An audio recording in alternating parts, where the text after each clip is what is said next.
તમે જુઓ કે આ ભાષાનો મિજાજ તમે અંગ્રેજીમાં લખો કે 1000 ઓનલી, તો ઓનલી લખશો, અને ગુજરાતીમાં લખશો તો 1000 રૂપિયા પૂરા એમ લખશો. એટલે ત્યાં જુઓ તમે ઓનલી ઓનલી ઓનલી, માત્ર માત્ર માત્ર છે. એટલે સંસ્કૃતિમાં હોય ભાષામાં પણ પડઘાય. અને અહીંયા પૂરા 1000 રૂપિયા પૂરા.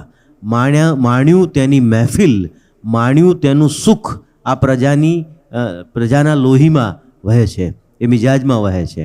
અદમ સાહેબ તો કહે છે કે અરવિંદને યુએસનો વિઝા મળી ગયો, અરવિંદને યુએસનો વિઝા મળી ગયો, ખાદીની એક ટોપી પછી હેટ થઈ ગઈ. અરવિંદને યુએસનો વિઝા મળી ગયો, ખાદીની એક ટોપી પછી હેટ થઈ ગઈ, ને ગુજરાતમાં ગઝલ આ હતી ગોળ પાપડી, ઇંગ્લેન્ડમાં ગઈ અને ચોકલેટ થઈ ગઈ. इसी तरह भारत और हमारी संस्कृति को जानने के लिए भारत कूल के साथ बने रहे. Follow for more, subscribe, like and comment your thoughts as Indian.